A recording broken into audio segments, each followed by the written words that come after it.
Hi everyone, heartiest welcome to my channel English Talk, and in today's video we will discuss an important module of IELTS, which is IELTS writing. So without any delay, let's start it in detail.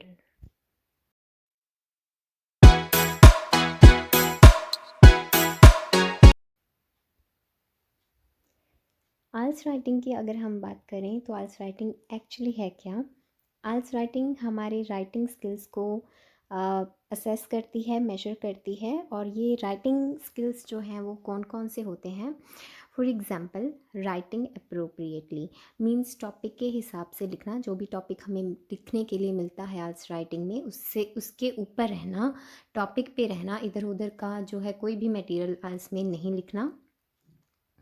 Then organisation of ideas, हमारे जो ideas हैं उनको कितने systematically वे से, कितने अच्छी तरह से हम ऑर्गेनाइज कर सकते हैं। देन इट्स वोकेबलरी, कि भाई हम जो भी हमें राइटिंग टास्क मिला है उसके अप्रोप्रिएटली, उसके अकॉर्डिंगली, उसके सूटेबल कितनी यूनिक वोकेबलरी का इस्तेमाल कर सकते हैं, because vocabulary is an indispensable part of IELTS. Then it's grammar. Grammar means कि हमारे ग्रामर एरर नहीं होने चाहिए आइल्स राइटिंग में। जितने कम से कम आइल्स में ग्रामर मिस्टेक्स कम होगी, उतना ही ज़्यादा हमारा स्कोर या पैंट स्कोर जो है वो ज़्यादा होगा। Then it's accuracy. Accuracy means कि भाई हम जो है स्पेलिंग एरर जो है, स्पेलिंग मिस्टेक्स हमारी आइल्स राइटिंग में ना हो, हम पूरी तरह से एक्यूरेटली जो है वो आइल्स राइटिंग करें। और जो आइल्स में राइटिंग टास्क होता है वो 60 मिनट्स का, यानी 1 घंटे का होता है। और आइल्स पूरी राइटिंग को हम 2 भागों में बांट सकते हैं, 2 पार्ट्स में बांट सकते हैं। One is IELTS writing task 1 and second is IELTS writing task 2। IELTS writing जो होती है वो एकेडमिक और जनरल के लिए टास्क 1 जो होता है वो डिफरेंट होता है। और अगर हम टास्क 2 की बात करें तो दोनों मॉड्यूल्स के लिए, एकेडमिक और जनरल ट्रेनिंग के लिए एक जैसा होता है। चाहे स्टेटमेंट आइल्स एग्ज़ाम वाले दिन सेम नहीं आती, बट टास्क जो है अप्रोक्सीमेटली सेम जैसे ही आते हैं। अब हम बात करते हैं जनरल ट्रेनिंग आइल्स राइटिंग की, तो इसका टास्क 1 कैसा होता है, लेट्स डिस्कस। टास्क 1 जो होता है जीटी का, उसमें कैंडिडेट जो होता है उससे एक लेटर रिक्वायर्ड होता है। कैंडिडेट को एक लेटर लिखना होता है जिसकी जो वर्डिंग होती है मिनिमम, कम से कम यानी 150 वर्ड्स की होनी चाहिए। और मैक्सिमम कितने वर्ड्स होने चाहिए, इसके लिए कोई भी प्रेस्क्रिप्शन आल्स का या आल्स अथॉरिटीज़ का नहीं है। बट येस, अगर अच्छा जो लेटर है उसमें बहुत ज़्यादा नहीं लिखना।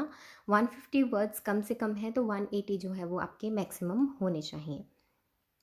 सो आल्स जीटी लेटर जो होता है वो 3 तरह का है। Number 1 is formal letter, number 2 is informal letter, and then third is semi formal letter.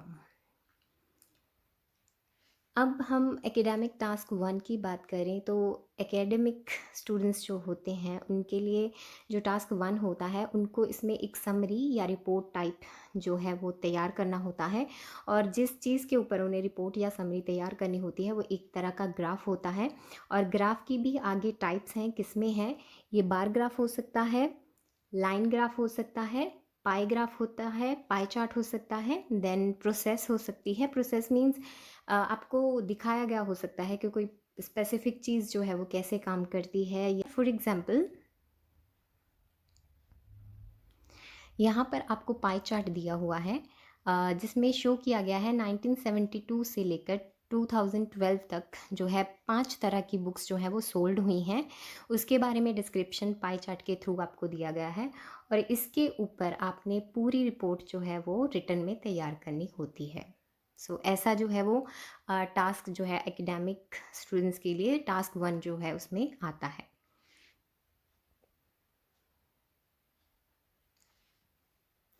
अब हम बात करते हैं राइटिंग टास्क 2 की, जीटी और एकेडमिक दोनों के लिए।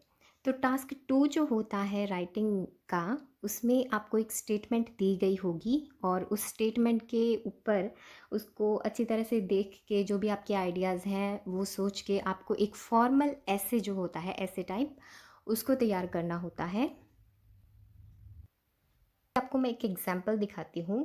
मेरे पास यहाँ पे सैम्पल है. For example, nowadays more and more people want to get things done instantly.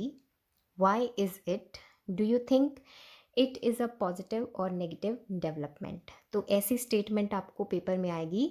अब यहाँ पे आपसे क्या रिक्वायर्ड है? स्टेटमेंट कह रही है कि भाई लोग आजकल हर एक चीज़ को बहुत ही इंस्टेंटली, बहुत ही तेज़ी से फिनिश करना चाहते हैं, बहुत ही तेज़ी से काम हुआ चाहते हैं. तो आपको क्या लगता है कि इसके कारण क्या हैं, इस हमारी सोच के, इस हमारी एटीट्यूड के, और व्हाई इट्स इट, कि क्यों है, एंड देन इस ये जो आपको लगता है कि ये पॉजिटिव डेवलपमेंट है या नेगेटिव डेवलपमेंट है, तो आपको वो डिस्क्राइब करना है. तो यहाँ पे एक तो आपको रीजंस देने होंगे कि ये आजकल हम इतना फास्ट पेस्ड लाइफ क्यों हो गई है, हम हर एक काम क्यों इतना जल्दी हुआ चाहते हैं. दूसरा आपको ये बताना है कि ये पॉजिटिव डेवलपमेंट है या नेगेटिव. अब यहाँ पे एटीट्यूड आपका ही है, जो भी आपको लगता है. अगर आपको लगता है ये पॉजिटिव डेवलपमेंट है तो क्यों लगता है आपको वो लिखना होगा. अगर आपको लगता है कि ये एक नेगेटिव डेवलपमेंट है तो ये नेगेटिव डेवलपमेंट क्यों है, आपको वो लिखना होगा. So this is all about writing task 2. अब हम इसकी स्कोरिंग की बात करें तो आल्स टास्क 1 जो होता है वो 30% आल स्कोर का जो है पोजेशन उसमें होता है. 30% टास्क 1 के लिए होते हैं और 60% मार्किंग जो होती है वो टास्क 2 के लिए होती है. और अगर हम बैंड स्कोर की बात करें तो टास्क 2 के लिए 6 बैंड्स आपको दिए जाते हैं. आउट ऑफ 6 बैंड आपके टास्क 2 में मिलते हैं, और टास्क 1 में मैक्सिमम जो बैंड होते हैं 3 में से आपको दिए जाते हैं. आगे टाइमिंग की बात करें तो पहले ही मैंने आपको बताया है कि 60 मिनट्स होते हैं आल्स राइटिंग, यानी दोनों टास्क को कंप्लीट करने के लिए आपके पास 1 घंटा होगा. और आगे हम टास्क 1 और 2 के अकॉर्डिंग देखें, अगर इस 1 घंटे को हमें डिवाइड करना हो तो 60 मिनट्स को हम 20 मिनट्स जो होते हैं 60 मिनट्स में से वो आपको राइटिंग टास्क 1 के ऊपर जो है वो देने चाहिए उसको, और 40 मिनट्स जो है आपके ऐसे यानी कि राइटिंग टास्क 2 को देने चाहिए.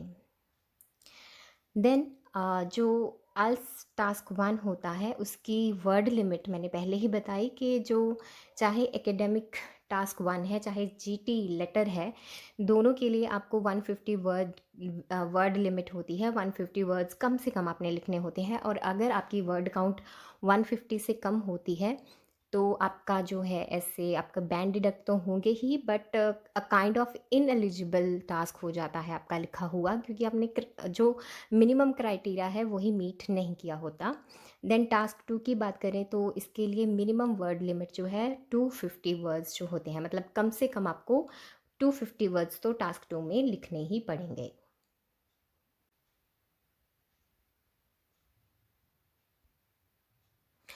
ये अब हम डिस्कस करते हैं कि जो आल्स राइटिंग होती है उसका असेसमेंट क्राइटेरिया क्या है, मतलब कि आल्स राइटिंग किस क्राइटेरिया पे, किन चीज़ों के ऊपर इवेलुएट होती है.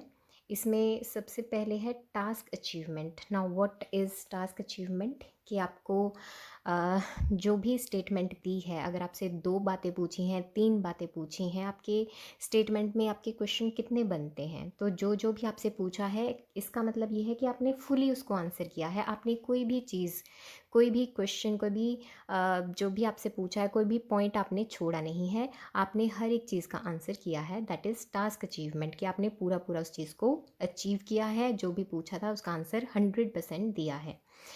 Then second is coherence and cohesion. अब कोहेरेंस क्या है कि आपके आइडियाज़ जो भी आपने लिखे हैं वो लॉजिकल हैं, कंसिस्टेंट हैं, मींस के एबल टू अंडरस्टूड है. एग्जामिनर को पढ़ते पढ़ते सब कुछ समझ में आ रहा है, कुछ भी इलॉजिकल तरीके से नहीं लिखा गया.